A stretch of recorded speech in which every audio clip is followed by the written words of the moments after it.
معرکہ قادسیہ شعبان 15 ہجری ستمبر 636 عیسوی میں ہوئی۔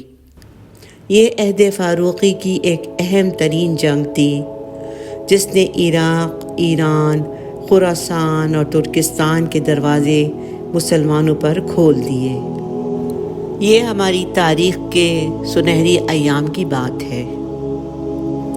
آئیے خلیفہ راشد ثانی سیدنا فاروق اعظم کے عہد خلافت میں چلتے ہیں۔ مسلمانوں کی فتوحات چاروں طرف جاری ہیں۔ اللہ کے رسول صلی اللہ علیہ وسلم کی پیشن گوئی کہ یہ دین غالب ہو کر رہے گا پوری ہو رہی ہے۔ مجاہدین اسلام جس طرف کا رخ کرتے ہیں، کامیابی اور کامرانی ان کے قدم چومتی ہے۔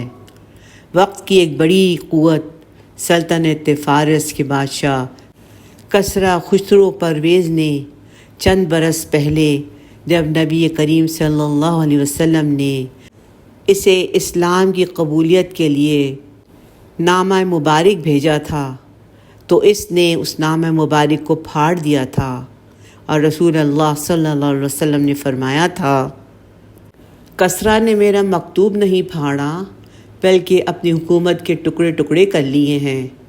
نیز آپ صلی اللہ علیہ وسلم نے عدی بن حاتم رضی اللہ تعالیٰ عنہما سے فرمایا، اگر تمہاری عمر نے وفا کی تو تم دیکھو گے کہ ایک دن کسریٰ کے خزانے فتح کر لیے جائیں گے۔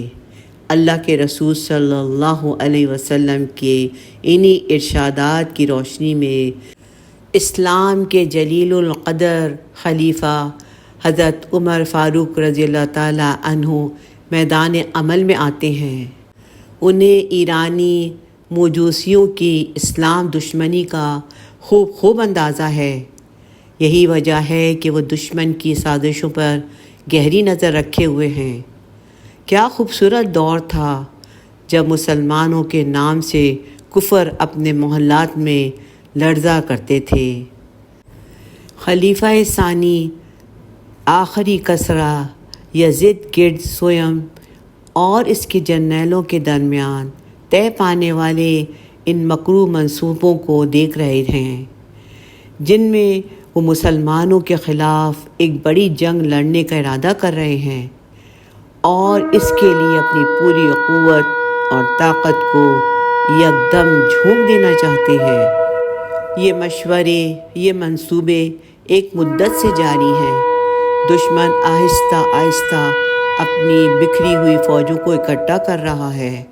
وہ اسلام کے بڑھتے ہوئے سیل رواں کو روکنے کی ناکام منصوبہ بندی کر رہا ہے۔ ایرانی شہنشاہ اپنے جرنیلوں سے کہہ رہے ہیں کہ تمہارے پاس نہ تو مال کی کمی ہے، نہ ہی اسلحہ کی، نہ ہی افرادی قوت کی کوئی قلت ہے، اس لیے اٹھو اور مسلمانوں کو کچل کر رکھ دو۔ اس قسم کے پروگرام نہ جانے کتنی مرتبہ بنائے گئے تھے۔ ایرانی منصوبہ ساز ایک فیصلہ کن جنگ کے لیے فرات کے پار دیکھ رہے ہیں۔ ادھر امت مسلمہ کے بطل جلیل سیدنا عمر فاروق رضی اللہ تعالیٰ عنہ بھی اپنی ذمہ داریوں سے غافل نہیں ہیں۔ مدینہ منورہ کی عظیم قیادت کی خوبی یہ ہے کہ ان کا ہاتھ ہمیشہ حالات کی نبض پہ رہتا ہے۔ اسلامی قیادت سرزمین شام پر اسلام کا جھنڈا لہرانے کے بعد اپنی حدود کو ایرانی مجوسیوں کے خطرے سے محفوظ کرنا چاہتی ہے۔ 15 ہجری میں سیدنا عمر فاروق رضی اللہ تعالیٰ عنہ کو جب معلوم ہوا کہ ایرانی جرنیل مسلمانوں کے خلاف نئے سرے سے جنگی تیاریوں میں مصروف ہیں، تو انہوں نے بلا تاخیر اپنی نہایت معتمد بہترین سالار مثنیٰ بن حارثہ شیبانی کو حکم دیا، اپنے ارد گرد کے قبائل میں دیکھو اور جو شخص جنگ میں حصہ لے سکتا ہے اسے فوج میں شامل کرو۔ سیرت نگاروں کے مطابق سیدنا عمر فاروق رضی اللہ تعالیٰ عنہ پہلی شخصیت ہیں جنہوں نے لازمی فوجی بھرتی کا قانون جاری کیا۔ یہاں یہ بات ذہن نشین رہے کہ آج کے اس ترقی یافتہ دور میں بھی امریکہ، برطانیہ سمیت بے شمار ممالک میں بھی لازمی فوجی بھرتی کا قانون نافذ ہے اور اس سے کوئی شخص انکار نہیں کر سکتا۔ مثنیٰ بن حارثہ کو جیسے ہی تیاری کا حکم موصول ہوا، انہوں نے فوراً عمل شروع کر دیا۔ وہ مختلف علاقوں اور قبائل میں تشریف لے گئے اور نوجوانوں کو فوج میں بھرتی کیا، علاوہ ازیں اسلامی دستوں کو متحرک کیا۔ اس اثناء میں امیر المومنین کی جانب سے یہ حکم صادر ہوا کہ جن لوگوں کے پاس کسی بھی قسم کا ہتھیار، گھوڑا یا کوئی حربی سامان ہے، اسے لے کر مرکز خلافت مدینہ طیبہ پہنچ جائے، یا کوئی ایسا فرد ہے جو جنگی میدان کا ماہر ہو یا جنگی امور کی سوجھ بوجھ اور تجربہ رکھتا ہو تو وہ بھی فوراً مدینہ طیبہ روانہ ہو جائے تاکہ فوجی دستوں کو منظم طریقے سے ترتیب دیا جا سکے۔